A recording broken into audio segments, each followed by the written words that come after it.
à ce que Dieu a en réserve pour nous. Jean chapitre 4, verset 19 jusqu'à 24. Il est dit, donc c'est Jésus qui parle, donc c'est l'histoire de Jésus avec la femme samaritaine. Hein? Je commence par le verset 13. Jésus lui répondit, donc Jésus répond à la femme samaritaine. Quiconque boit de cette eau aura encore soif. Mais celui qui boira de l'eau que je lui donnerai n'aura jamais soif. Et l'eau que je lui donnerai deviendra en lui une source d'eau qui jaillira jusque dans la vie éternelle. La femme lui dit, Seigneur, donne-moi cette eau, afin que je n'aie plus soif et que je ne vienne plus puiser ici. Va, lui dit-il, appelle-moi ton mari et reviens ici. Ah, je devais lire à partir du verset 19. Hein? Sorry. Bon, au moins vous avez l'idée du contexte. Verset 19. Seigneur, lui dit la femme, je vois que tu es prophète. Parce que Jésus lui a dit, viens avec ta femme. La femme dit, je n'ai pas de mari. Et puis Jésus dit, tu as dit la vérité parce que tu en as 5. Et même les 5e, là, ce n'est pas ton mari. Ouais, vous pouvez vivre avec quelqu'un, mais ce n'est pas votre mari. Ce n'est pas votre femme. Donc il en avait 5, mais parmi les 5, il y a eu une 4 bazate. Azate parle.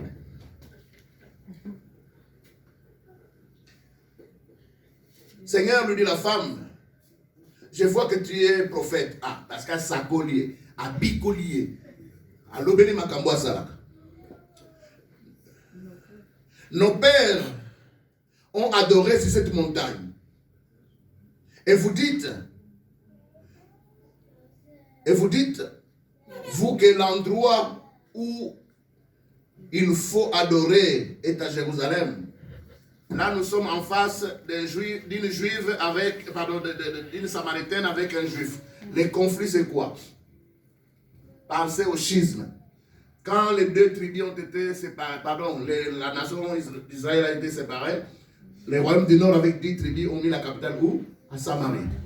Et puis ceux qui sont restés fidèles à David, Juda et Benjamin ont gardé la capitale Jérusalem. Et donc le temple c'est à Jérusalem. C'est là que l'Éternel doit être adoré. Mais les Samaritains ont fait leurs hôtels, lieux de culte à Samarie. Donc c'est un conflit donc impossible. Alors cette montagne-là, elle dit, nous c'est cette montagne que nous sommes censés être adorés. Et toi tu dis que c'est à Jérusalem. Il y a déjà un problème. Alors, nous sommes au verset 21. Femme, lui dit Jésus, crois-moi, soulignez cette partie. L'heure vient où ce ne sera ni sur cette montagne, ni à Jérusalem, que vous adorerez les pères. Vous adorez ce que vous ne connaissez pas. Nous adorons ce que nous connaissons. Car le salut vient des Juifs. Ouais, le Messie est descendant de la tribu de Juda. Mais l'heure vient, et c'est maintenant, où les vrais adorateurs adorent le Père en comment? En esprit et en vérité. Car ce sont de tels adorateurs que le Père recherche. Dieu est esprit. Et il faut que ceux qui l'adorent en esprit et en vérité. Amen. Vous pouvez prendre nos places. Dieu est esprit. Nous, on ne voit pas les esprits. Alors, quand je parle avec cet esprit qu'on appelle Dieu, Jésus ou le Saint-Esprit, il faut que je sache que j'ai affaire à un esprit. Donc, j'ai besoin de mettre ma foi. Regardez, nous tous ici, nous avons un degré de foi. Est-ce que vous avez déjà vu Dieu? Mais vous avez quitté quand pour venir ici. Ça, c'est la foi. Est-ce que je me fais comprendre? Amen. Quand on dit, fermons nos yeux, nous allons prier. Nous devenons comme des enfants, n'est-ce pas? Amen. Nous fermons les yeux et nous prions. C'est par la foi. Est-ce que Jésus est ici? Oui. Vous voyez? Parce que c'est la vie qu'on a tendance à... Non, peut-être que je devais dire, est-ce que Jésus est ici physiquement? De façon visible. Oui, il est là. mais par la foi. Donc, sans la foi, tu ne peux pas avoir une relation avec Dieu. Maintenant, ceux qui ne comprennent pas, ils viennent au Seigneur, mais ils continuent à fonctionner par la vue. Ce qui est dans mon indénandimi. Maintenant, nous croyons que nous croyons, mais nous sommes comme eux. Quand nous avons prié pour quelque chose, la Bible nous dit, tout ce que vous demanderez en priant, croyez que vous l'avez reçu. Et vous le verrez s'accomplir. Pourquoi nous ne croyons pas? Parce que nous voulons d'abord voir. Or, nous avons dit le dimanche passé, la foi rend le présent. Pardon, la foi rend présent l'avenir. Donc, ce qu'on a dit, et l'eau zéla, c'est ça. Donc, l'avenir devient présent. L'invisible devient visible. L'impossible devient possible par la foi. Nous avons reçu Jésus par la foi. La Bible dit dans Apocalypse 3:20, je me tiens à la porte et je frappe. Si quelqu'un entend ma voix et ouvre la porte, j'entrerai chez lui. Je souperai avec lui et lui avec moi. Est-ce que vous avez vu Jésus opérer ici? Il a ouvert. Non. Mais pourquoi croyez-vous que Jésus est en vous? Pardon, comment croyez-vous? C'est par la foi. Même quand nous prions, c'est par la foi que nous fermons même les yeux. Seigneur, je te bénis, je te rends grâce. Où est ce Seigneur? Il est esprit. C'est pourquoi ce n'est ni à Jérusalem, ni à Samarie. Si nos bien-aimés quittent Gand jusqu'ici, c'est parce que nous avons un lieu de culte ici. Mais ça ne signifie pas que Jésus n'est pas présent à Gand. Alléluia. Amen. Alléluia. Amen. Dans certaines religions, pour être sauvé, tu dois faire le pèlerinage. Aller au moins une fois à la Mecque. Si tu n'es jamais allé, tu ne peux pas aller au ciel, au paradis. Donc les pauvres font des économies. Et puis dans cette religion, tu ne peux pas voir la séance de salut. Parce que tu n'es jamais allé. Pendant que tu fais les économies, si tu mourrais. Et les 7 sacrements de l'église catholique romaine, j'ai fait 3. Donc j'ai été baptisé quand j'étais enfant. J'ai fait la première communion, la 3e primaire. Mais si je mourais avant la confirmation, est-ce que je suis sauvé, oui ou non? Non. Parce que je n'ai pas fait les 7 sacrements. Encore, il faut que les prêtres t'enterrent. C'est le dernier sacrement. Yo sur qui m'église à Moupé. Qui va t'enterrer? Si les prêtres ne t'enterrent pas, donc tu n'as pas accompli les 7 sacrements. Tu n'es pas sauvé. Voilà pourquoi de telles religions ne peuvent pas donner l'assurance du salut. Mais quand nous marchons par la foi, la Bible nous dit dans Jean 1:12, à ceux qui l'ont reçu, à ceux qui croient en son nom, il a donné le pouvoir de devenir enfant de Dieu.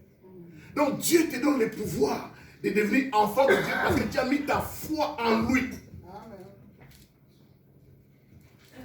Pour les Juifs, être pardonné, il faut même abandonner. Tu dois tu dois les sacrifier des animaux à l'autel. Tu viens avec un animal sans défaut, sans tâche.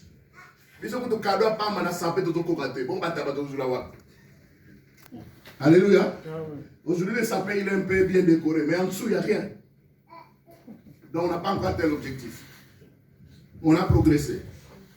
Si déjà, des cadeaux ici, en bas, il n'y a pas, où est-ce qu'on aurait eu les moyens d'acheter des boucs, des vaches, aller offrir? Or, dans la religion juive, pour être pardonné, il faut Niyama, sans tâche, sans défaut. Pas un animal qui boite, non. Tu dois amener ton Isaac. Tu viens, tu poses ta main, on va l'égorger, le sang coule. Tu t'identifies à cet animal qui est ton substitut, qui prend ta place.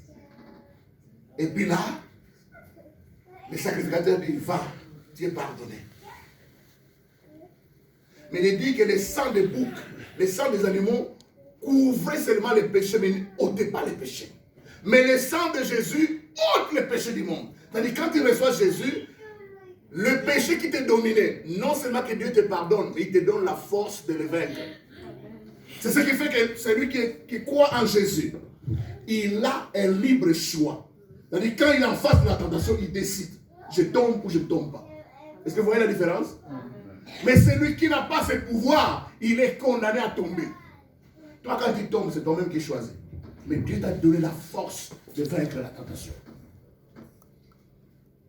La foi réalise les choses qu'on espère. Frère, sœur, il faut que tu arrives à un niveau de foi où, quand tu as espéré en quelque chose, quand tu crois en quelque chose, tu sais que Dieu va te le donner. Tout ce que vous demanderez en priant, nous prions par la foi au nom de Jésus. Nous devons croire que nous l'avons déjà. Et donc, quand je regarde souvent à notre vie de prière, nous sommes pauvres, minables dans notre façon de prier. Pourquoi? Parce que nous ne croyons pas.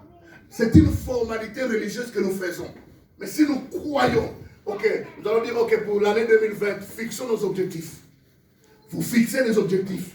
Vous allez rêver grand. Parce que vous avez un grand Dieu. Vous croyez en lui par la foi.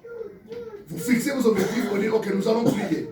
Vous priez pour les objectifs et vous savez qu'en 2020, vous aurez ce que vous avez demandé. Amen. Amen. Amen. Mais si ce sont de simples rites, vous savez, venir à l'église peut être réduit à une simple cérémonie, un rite. Vous n'avez même pas la foi que vous venez rencontrer Jésus. Imaginez que Jésus soit ici avec son corps physique comme il était sur terre il y a 2000 ans. Vous, votre façon de louer, vous allez louer comme vous avez loué.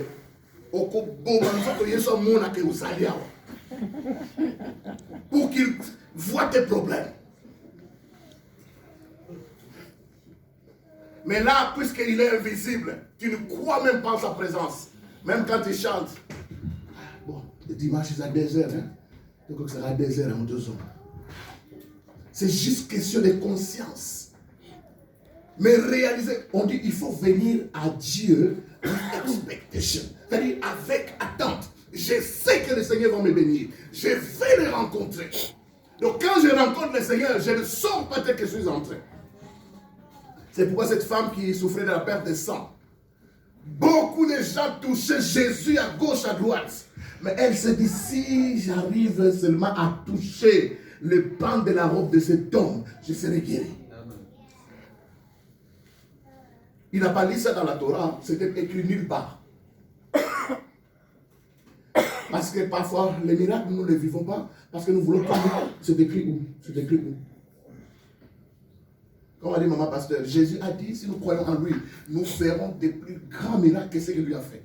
Donc lui a résurrection à profit. Donc ce que nous on va faire, ça doit être au-delà de la résurrection. Si tu ressuscites quelqu'un, tu as fait comme Jésus. Mais pour dépasser, il faut faire plus que la résurrection. Donc nous avons encore beaucoup de choses à réaliser que nous n'avons pas encore réalisées. C'est pourquoi il est dit dans Jean,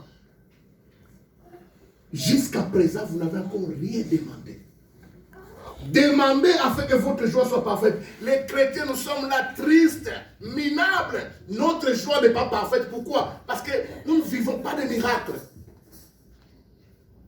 Nous vivons de façon naturelle comme monsieur tout le monde. Mais que tu dises, je vais marcher par la foi, je vais vivre par la foi. Cette année, je promets donner à l'église pour l'avancement de l'œuvre 10 000 euros. Je n'ai pas les 10 000 euros, mais je crois en Dieu pour qu'il me donne cet argent. Nous, on est encore étudiants, on prend des engagements comme ça. Parce que l'école devait envoyer des missionnaires à gauche, à droite, et donc vous devez prendre un engagement au début de l'année. Je vais croire en Dieu, tout en étant étudiant, je ne travaille pas, que je vais donner au moins 800 euros. Et puis petit à petit, tu verses. Petit à petit, jusqu'à la date fixée, tu atteins de 800 euros, on envoie les missionnaires à gauche, à droite. Pourquoi? Tu crois en Dieu, qu'il est capable de te bénir. Mais souvent, notre foi est tellement petite, elle est réduite à nous, à notre famille, à notre église locale. Oh, ça c'est limiter Dieu autour de ces 4 murs, ce n'est pas connaître le Dieu de la Bible. La foi est une démonstration intérieure des choses qu'on ne voit pas. C'est-à-dire, c'est comme une femme enceinte. Elle sait déjà que je suis enceinte. L'enfant, c'est encore une tache de sang dans mon échographie. Mais la femme sait qu'il y a un enfant dans mon ventre. Et c'est cette femme va commencer à grandir.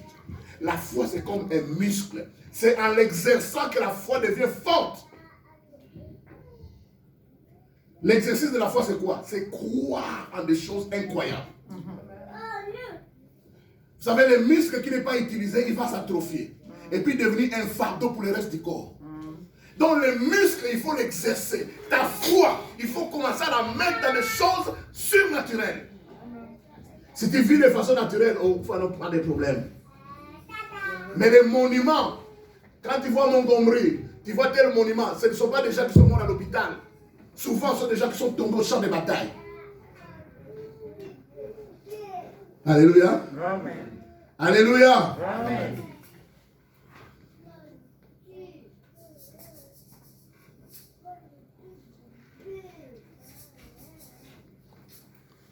C'est dont la foi ne paraît pas, c'est dont la réalité ne paraît point encore, la foi nous en donne la subsistance.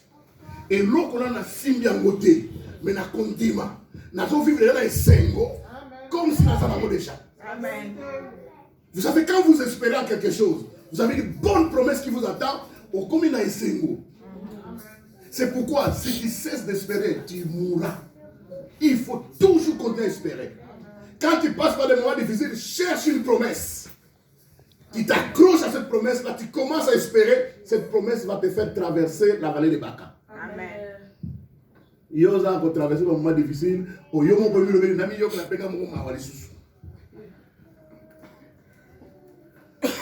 tu attires même la pitié des autres. La foi, c'est dont la réalité ne paraît pas encore, la foi nous en donne la subsistance. Vous savez, que Dieu nous fasse grâce. En tant qu'Église, imaginez que chacun de nous a une grande foi. Maintenant, nous mettons ensemble toutes nos foi là. Mais s'il vous plaît, je n'ai jamais compris comment les églises n'ont pas d'hôtel. Comment les églises n'ont pas de grandes salles de spectacle. Je n'ai jamais compris. Pourquoi? Nous marchons par la vie et non par la foi. Nous regardons à nos fiches de paye. Même quand nous donnons à l'église, c'est en fonction de nos fiches de paye. Mais c'est Dieu là, c'est lui qui donne la semence au semeur. Il ne t'a pas dit que je vais te bénir seulement par ton salaire. Pourquoi tu limites Dieu au niveau de ton salaire? Si moi je devais limiter Dieu au niveau des dîmes et des offrandes que maman Marlène va me verser, je serais mort il y a plus de 15 ans.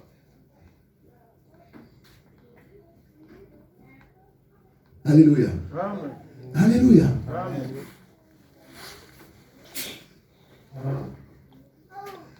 C'est par la foi que nous sommes sauvés. Éphésiens 2, 8 à 10. Vous savez, Dieu a choisi de nous sauver tous par la foi, riches ou pauvres, noirs ou blancs, pour qu'au ciel, personne ne puisse bomber la poitrine.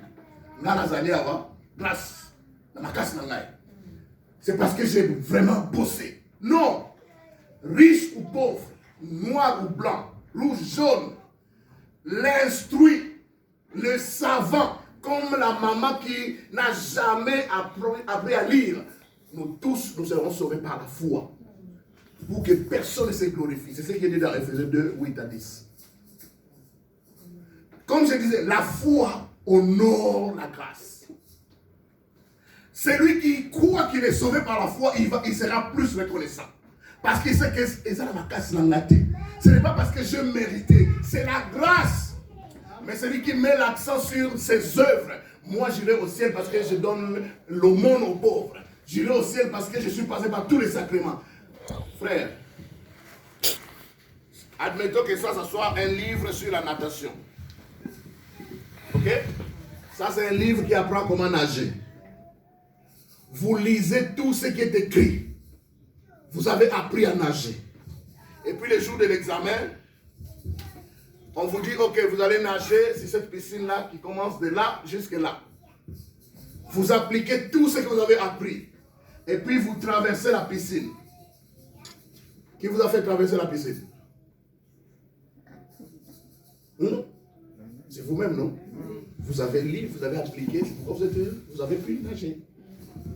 Si vous appliquez les 613 commandements des Juifs à la lettre et que vous entrez au ciel, ce n'est pas Jésus qui vous a sauvé.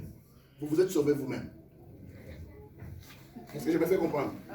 C'est pourquoi personne ne pourra accomplir les 10 commandements pour que tout le monde ait besoin de la grâce. commandement de Dieu a été donné pour nous montrer, nous démontrer notre incapacité de nous sauver nous-mêmes. Dieu nous donne 10 commandements. Il dit, si tu obéis à 9, tu échoues à 1, tu dois aller en enfer. Alors les pharisiens se glorifient. Moi, je n'ai jamais tué quelqu'un. Mais toi, quand tu te mets en colère, Jésus te dit, la colère, c'est un maître. Alors, ça devient compliqué. Moi, j'ai ma femme, je n'ai jamais touché à une autre femme. Les films là que tu as regardés, pour Jésus, c'était l'adultère. Alors, tout le monde est dedans. C'est pourquoi quand on se retrouve devant la femme qui a été attrapée en flagrant délit d'adultère, on doit la lapider selon la loi de Moïse. Jésus écrit seulement sur terre que celui qui n'a jamais commis de péché. Il n'a pas dit que celui qui n'a jamais tombé dans l'adultère. Parce que si c'était l'adultère, il doit en s'arrêter. Que celui qui n'a jamais commis de péché prenne la pierre pour jeter. Donc ça, il y a tant là.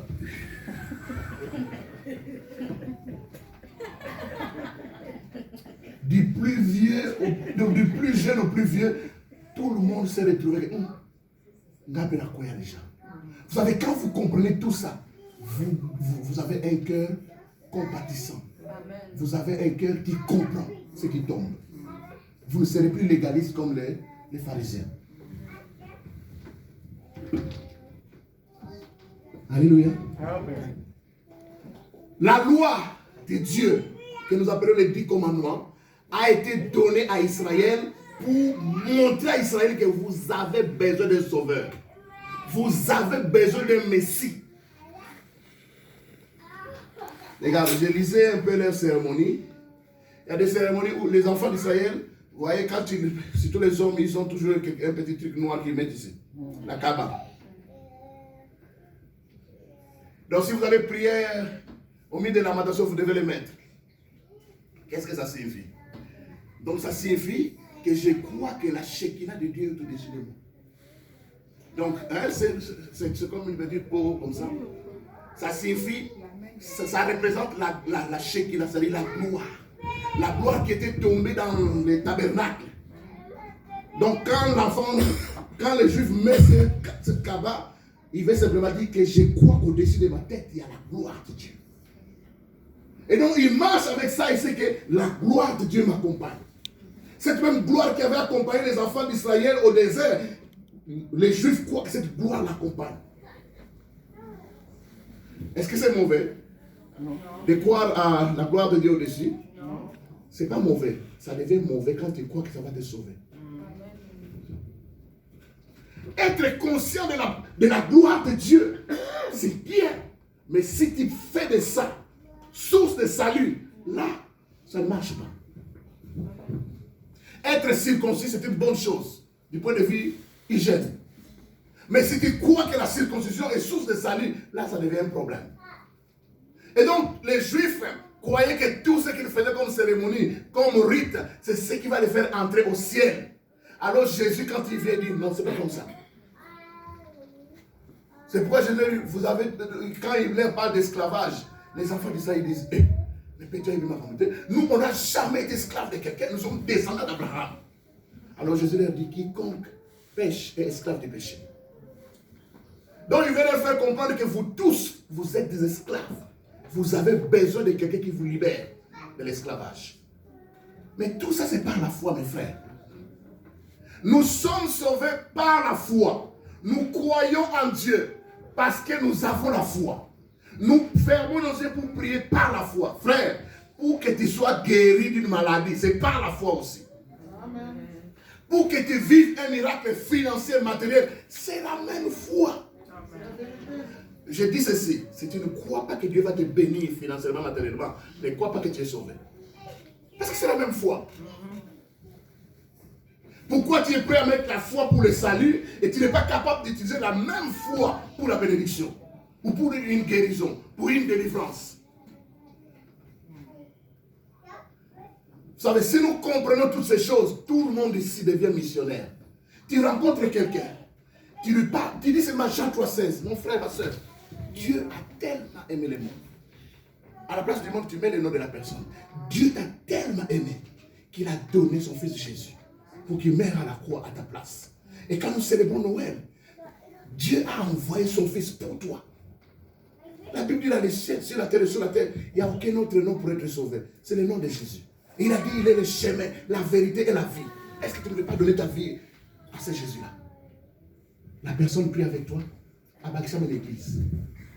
La dernière fois que tu as partagé la parole de Dieu avec quelqu'un, c'était quand? Quand tu as moutou, aux autres sont allés de Banzambe.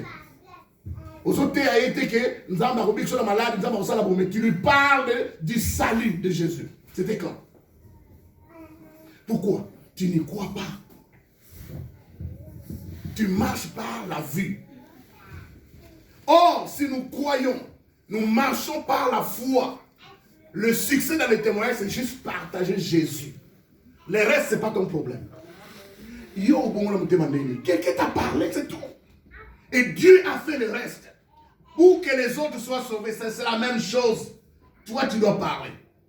Et Dieu va faire le reste. Mais puisque nous avons... Nous marchons par la vue. Moi, j'ai vu des églises ici, plein de jeunes, même des blancs. Parce que les jeunes sortent. Chaque week-end, ils vont partager l'évangile. Alors toi, tu as cru au mensonge de dire, ah, les gens n'aiment pas Jésus. Les gens n'aiment pas Dieu. Si, mais ils ne savent pas. Ils ne savent pas comment. Nous sommes pardonnés par la foi. Frère, ma communion au sala depuis que tu es né. Pourquoi tu crois que ce Dieu t'a pardonné? Regarde tous les dégâts que tu avais fait avant. Pourquoi tu crois aujourd'hui que tu es pardonné? Mais c'est par la foi dans la parole de Dieu. N'est-ce pas? Oui. La Bible dit qu'il nous a fait grâce pour toutes nos offenses. Il nous a pardonné tous nos péchés. Hébreux 10, 17 ajoute, quand Dieu pardonne, il ne s'en souvient plus. Quand il efface nos transgressions, il ne s'en souvient plus. Et ça te donne la paix dans ton cœur. Que je suis pardonné. Pourquoi? C'est parce que tu as mis ta foi dans la parole de Dieu. Pourquoi crois-tu que ton nom est inscrit dans le livre de vie? Tu as déjà vu le livre de vie? À part les registres du passé où tu vois de temps en temps ton nom. Les registres, le livre de Dieu, tu as déjà vu. Mais pourquoi tu crois que ton nom est là-dedans? C'est parce que tu as mis ta foi, ta confiance dans la parole de Dieu. C'est pourquoi l'écrivain de cette épître dit, mon juste vivra par la foi. Si tu commences à marcher par la vie, tu es mort. Depuis le jour où tu as crié en Dieu, jusqu'au jour où tu vas mourir, tu ne le verras pas physiquement. Il est invisible. Chaque jour, tu parles avec lui par la foi. Tu lis la parole, tu crois que c'est sa parole. C'est sa parole. C'est la parole qui nous dit que c'est sa parole. C'est par la foi. Tout est par la foi.